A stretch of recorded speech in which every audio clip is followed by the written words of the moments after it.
Yes, thank you very much. I prepared a PowerPoint presentation, which you should be seeing now. Well, thanks all. Thanks first of all for this wonderful introduction and for the invitation and the chance to present here. I've been working on Indian migrants in Germany starting from 2013 to 2019 when I published my book. I would like to start my presentation with two quotations from interviews which I did with Indian migrants. And the first one is actually one which describes this living in Germany and India at the same time in a very positive way. And that person told me, I'm half and half, like I have a part of me which is totally Indian, and then there's a part of me which is totally German. I kind of fit in depending on where I am, what I am, and try to be the best of both. But there are also other people who are more troubled by living in India and Germany simultaneously. And another respondent who actually had a very negative feeling about living in Germany and actually having her friends, family in India told me, like a turtle, you are always moving with the house on your back. You don't know where you're going to settle. Finally, you're looking for the sea, somewhere where you just go inside. So the feeling of a lost home.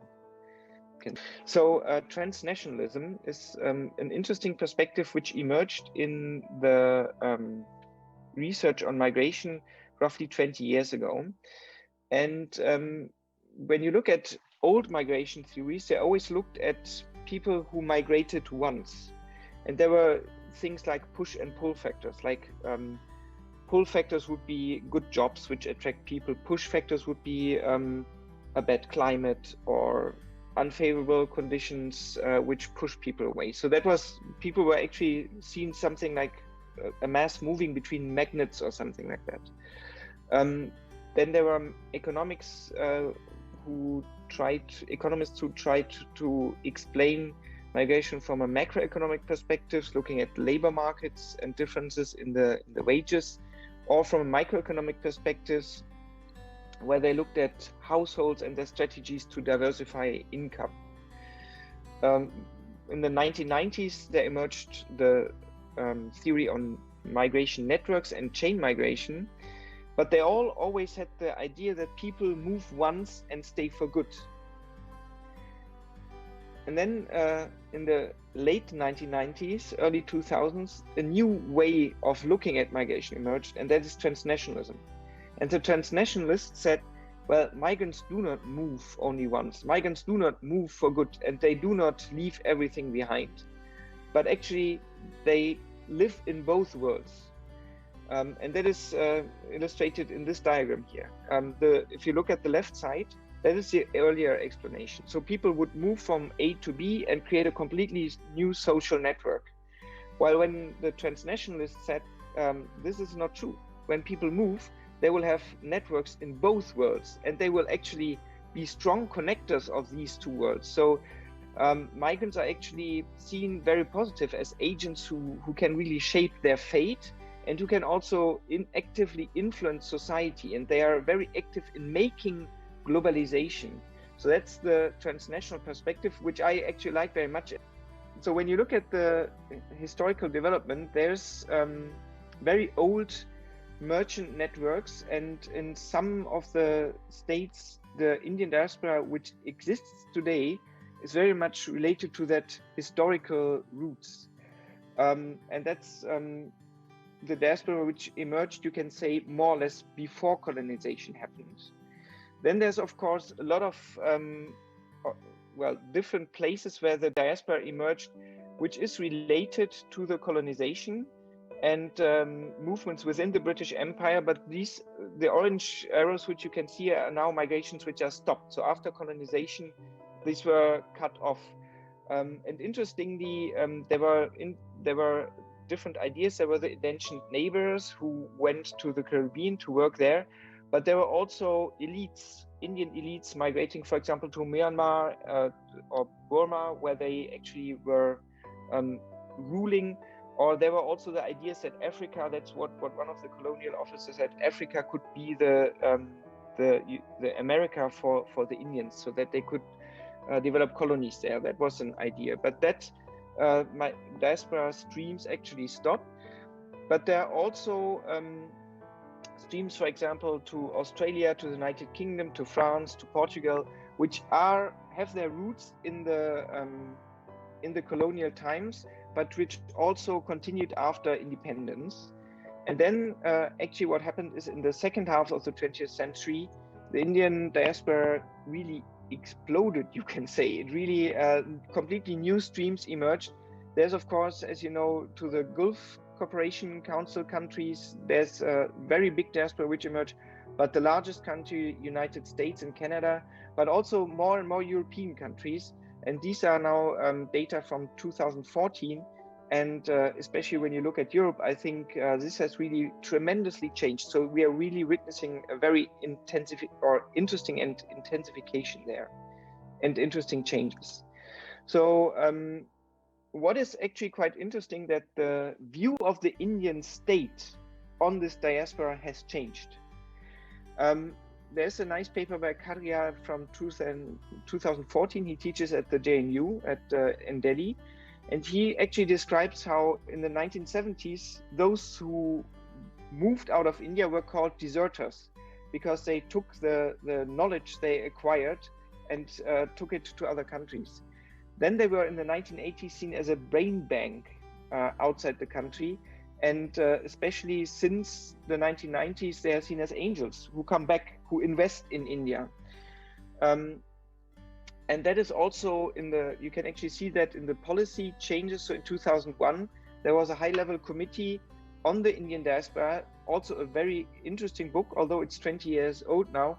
They actually did a stock taking of the Indian diaspora all over the world and tried to understand the genesis. So it's really interesting. And what they also did, they did not do only a stock taking, but they developed a strategy for the Indian state to better engage with the diaspora. And some things which are, of course, for you now everyday practices, like, for example, the overseas citizenship of India, were actually invented by this committee. And when you look at the migration from India to Germany, you see here this graph.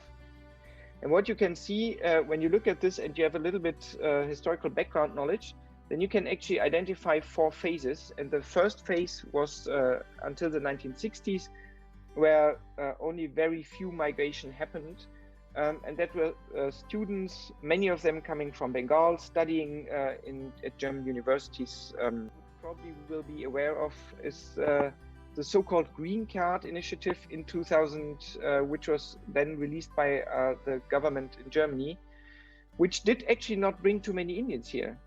But it initiated a process of IT companies investing in Germany and German companies, first of all, starting about Indian migrants. So the Green Card itself only brought, I don't know, 16,000 Indians to Germany, but it actually kickstarted the process. And that's what's the interesting thing. And the second thing is that not only in the business we see that, but also the universities changed. We now have bachelor and master degrees which are in English language. That is something which was not there until the 2000s. So Germany has become, also because of that, very attractive for Indian students. So these are the major groups, and you can see that almost exponential increase which started since the year 2000. So that's a little bit the background for this. So the number of Indian nationals living in Germany has been steeply increasing. As I said, the number of students has been increasing substantially. Indians are the 3rd biggest student population in Germany by now, only topped by Chinese and Turkish. I'd like to show you some research findings from my empirical case studies. It was that project was funded for 3 years by the German Research Foundation, and the title of the project was Transnationales Handeln indischer Migranten in Deutschland, Transnational Practices of Indian Migrants in Germany. I will focus on briefly on the practices of Indian migrants and how they actually link actively India and Germany, and a larger part on the networks, because I think from what I understood from Girish Joyce, that's the most interesting point for you. But just so quantitative data which I collected. So, and from all these data, I actually try to compile the big mosaic, and I'll just briefly show you some of these insights. So first of all, talking about transnational practices. After having interviewed really a lot of Indian migrants, these were the most relevant practices which emerged. That's visiting home, because of course, going to India, that's how you create your social networks, bonding. One thing which I found very interesting is consuming media. I think in all of the interviews, people told me the first thing when I go to office in the morning is I open the Times of India or the Hindu homepage and go through the news important. Then of course the communication patterns, that was really fascinating. I mean, of course, today you just take your smartphone and WhatsApp or whatever you use with people. But there were people who came in the 1970s who have been writing letters, and also understanding and seeing how this communication has changed and how that has changed the relation was really fascinating. Then, of course, religion is a very important theme, and people have various religious practices, starting from regularly calling a priest in India and asking for puja being done there, or traveling. So these are really interesting things happening. Then what I found very astonishing is charitable engagement, where people invest in charitable projects a real large amount of money, and some also time, where they build up hospitals, schools, and things like that. Then, of course, for many, and I guess in this group also many, the work life is transnational. So they work together in teams which are Indian and German. Some people are also working with teams which are Indian, German, and American, and there are somehow the coordinators in the middle between those time zones. And then one thing which is also very important is supporting the family financially during short durations. And one point which I really would like to highlight, there's always the Indian diaspora, but it's very heterogeneous. Of course, this is no news for you, but that's something which I think is especially maybe also interesting for you to understand, that from outside, people look at the Indians, but they do not understand that there's this very, very strong differentiation. And I would like to close this with a very nice picture which I took when I visited one of my respondents in India. Jose Punamparambil is a writer and journalist who has written a lot about the Indian diaspora, and he lives in a very small hamlet in close to Bonn, in Unkel. So he called his house in Thrissur, where he lives, he called it the Unkel Baba, and I like that picture very much. So this is where he spends his winters usually. So I've exceeded my time, so I'm sorry for that. I still hope it was interesting, and I would really like to engage in a discussion. And as I said, I would also like to hear from you how things have changed since February. Thank you very much. Thanks a lot, Dr. Butch. So now I think we can open the stage for some questions.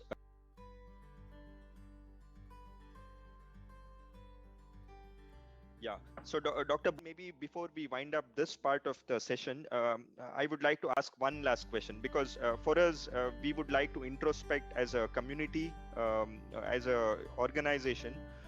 So what in your opinion are some of the things we could improve, as Indians living in Germany, and this applies also for our organization at Samvad.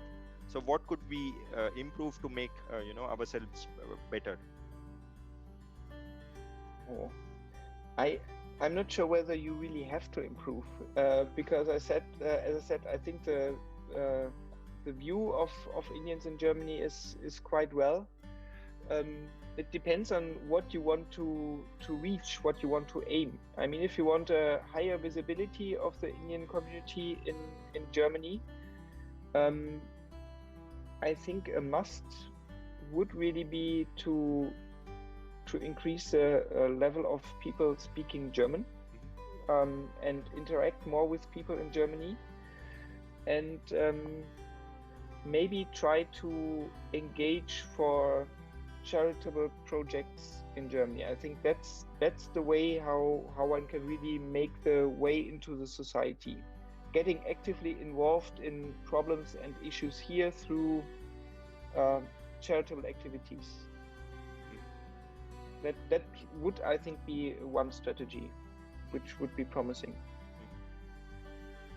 Okay, then thanks a lot really from our side for patiently answering all the questions. Thanks also to the participants for really very nice and interesting questions. I'm the one who has to thank, because as I said, as researchers, we are happy if we do not only produce things for the bookshelf, but if we can relate to people. And I had the pleasure of doing so many interviews with so many people from the Indian community. So I'm really glad to have the chance to give something back. Yeah, welcome.